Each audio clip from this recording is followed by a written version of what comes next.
বিশ্ব রাজনীতির উত্তাল সমুদ্রে এখন এক নতুন ভূরাজনৈতিক ঝঞ্ঝা তৈরি হয়েছে, যার কেন্দ্রবিন্দুতে রয়েছে দক্ষিণ এশিয়ার উদীয়মান অর্থনীতির দেশ বাংলাদেশ।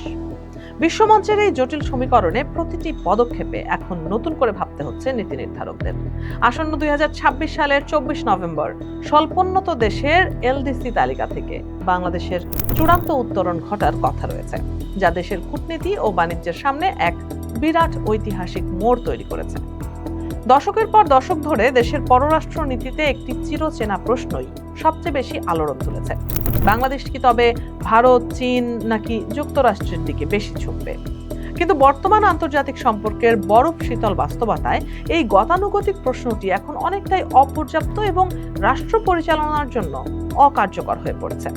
আধুনিক ভূরাজনীতি কোনো স্থায়ী আবেগের উপর ভর করে টিকে থাকে না, বরং এটি সুনির্দিষ্ট স্বার্থের নিখুঁত লেনদেন এবং অর্থনৈতিক মারপ্যাচের ওপর দাঁড়িয়ে থাকে।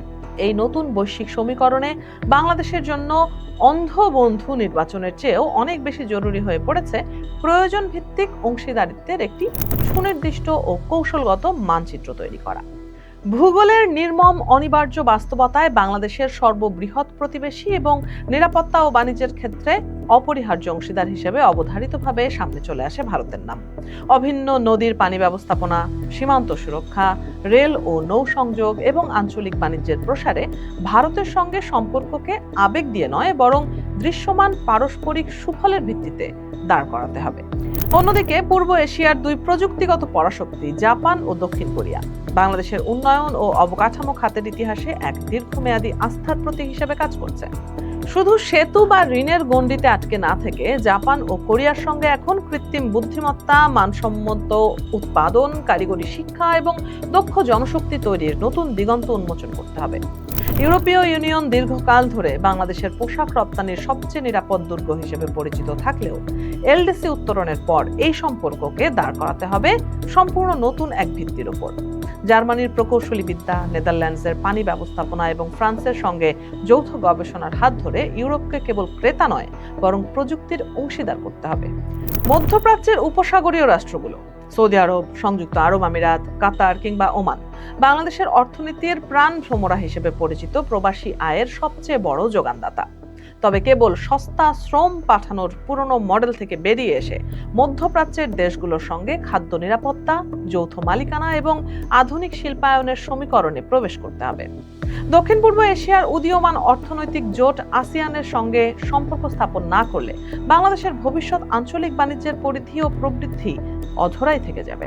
মালয়েশিয়া, সিঙ্গাপুর, ইন্দোনেশিয়া কিংবা ভিয়েতনামের সঙ্গে সরাসরি যোগাযোগ, হালাল অর্থনীতি এবং সাপ্লাই চেইনের অংশীদার হয়ে ওঠার এক সুবর্ণ সুযোগ এখন বাংলাদেশের সামনে হাতছানি দিচ্ছে। তবে এই সমস্ত আঞ্চলিক ও আন্তর্জাতিক সম্পর্কের সবচেয়ে বড় স্নায়ুযুদ্ধটি চলছে চীন ও যুক্তরাষ্ট্রের মধ্যকার তীব্র বৈরিতা এবং ভারত চীন শীতল লড়াইয়ের জটিল রঙ্গমঞ্চে। একদিকে চীনের বিশাল শিল্প উৎপাদন, কাঁচামাল সরবরাহ ও অবকাঠামোগত বিনিয়োগ এবং অন্য প্রান্তে যুক্তরাষ্ট্রের প্রধান রপ্তানি বাজার ও প্রযুক্তিগত শ্রেষ্ঠত্ব। দুটোই বাংলাদেশের অর্থনীতির জন্য সমানভাবে জীবন মৃত্যুর প্রশ্ন। এই পরাশক্তিগুলোর পারস্পরিক টানাপোড়েনে কোনো এক নির্দিষ্ট শক্তির শিবিরে নিজের ভবিষ্যৎ বন্দী না করে বাংলাদেশকে বেছে নিতে হবে ঘোষিত স্বচ্ছতার সাহসী নীতি।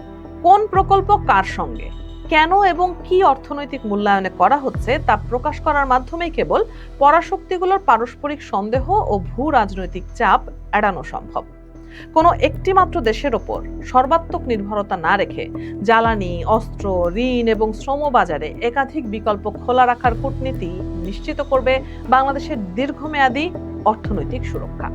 ভূগোলে প্রতিবেশী, অর্থনীতিতে বহুমুখী, প্রযুক্তিতে উচ্চাভিলাষী এবং কূটনীতিতে সম্পূর্ণ স্বচ্ছ থাকার মাধ্যমেই বাংলাদেশ তার ঝঞ্ঝা বিক্ষুব্ধ যাত্রা নিশ্চিত করতে পারে পরম নিরাপত্তা ও অদম্য জাতীয় অগ্রগতি।